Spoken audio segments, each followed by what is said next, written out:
Monitor Full HD 24 inch dengan refresh rate sampai 200 Hz itu sekarang harganya ada di sekitar 1,8 sampai 2 jutaan. Dan itu menurut gua udah cukup worth it, apalagi di tahun ini.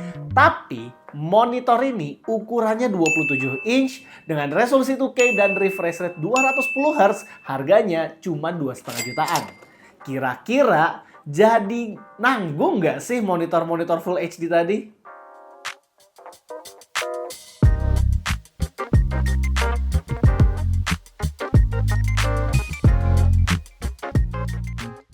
Saat unboxing, kelengkapan monitor ini cukup standar. Kita langsung dikasih kaki dan tiangnya, berikut dengan display calibration report, kartu garansi, dan manual.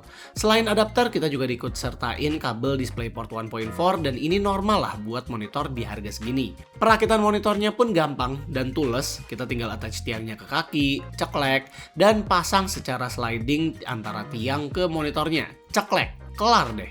Overall monitornya ini juga oke, desainnya itu gaming banget dengan kaki yang agak norak sih ya menurut gua, dan bagian belakangnya yang gaming banget.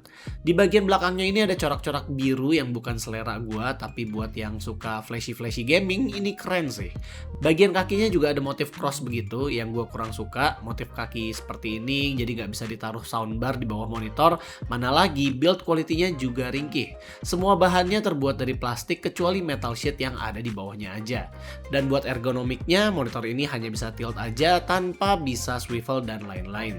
Untungnya masih ada lubang jalur kabel di tiangnya. Ya walaupun sih kalau kalian ogah pakai kakinya, di belakang masih ada VESA 100x100 buat dipakein bracket.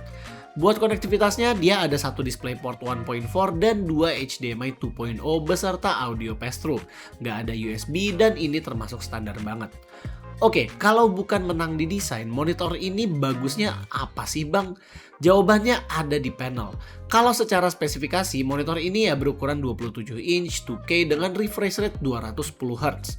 Agak unik ya refresh rate-nya, karena refresh rate-nya itu sebenarnya ada di 200 Hz dan dia bisa di OC sekitar 10 Hz. Panelnya menggunakan Face IPS dengan response time yang mereka klaim bisa sampai 1 millisecond, dan saat kita mencoba CS2 di monitor ini sebenarnya motion blur itu nggak terlalu kerasa loh. Ya mungkin harus dites sebenarnya berapa real time dari response time-nya ini. Yang keren adalah DCI-P3 dari monitor ini adalah sekitar 95%-an. Dan ini jarang banget loh ada monitor di bawah 3 juta yang DCI-P3-nya segitu.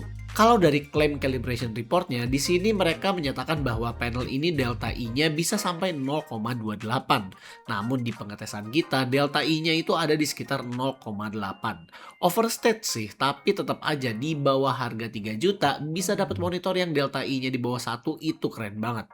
Nah, buat navigasi OSD, dia itu menggunakan analog di bagian belakang kanan dan desain OSD-nya juga khas banget dengan Evnia series dengan perpaduan warna putih dan biru, dan di sini ada banyak preset gambarnya, mulai dari standar, FPS, racing, dan lain-lain. Dan di setiap preset itu color space-nya juga bisa kita modif-modif antara native, sRGB, Adobe RGB, dan DCI-P3. Ngatur adaptive sync-nya juga bisa dan juga ada virtual crosshair. Tentunya monitor ini belum support sama PIP PBP ya, maklum ini adalah monitor yang termasuk murah soalnya. Dan buat pengalaman main gamenya di monitor ini menurut gue udah cukup oke, karena DCI P3 yang hampir 100%, layar ini beda dari yang 100% sRGB biasa, terutama di game AAA macam Cyberpunk atau game Wibu NTE. Kita udah pernah juga review monitor LG 2K 180Hz dengan VA di harga 3 jutaan, itu DCI P3-nya cuma 82%-an dan feelingnya beda banget loh, yang Samsung juga.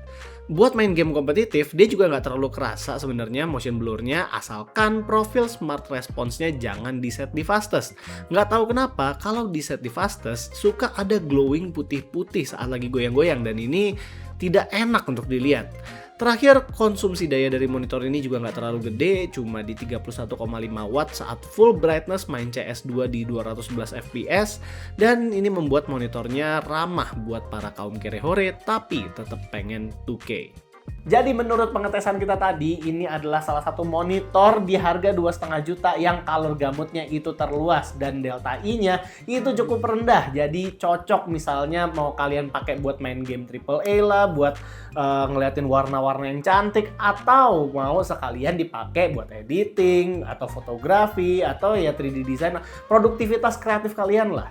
Nah, sementara yang gua nggak suka dari monitornya itu paling ada dua. Yang pertama, settingan OS di Vestus-nya itu entah kenapa error, malah jadi ngeblur di bagian Vestus.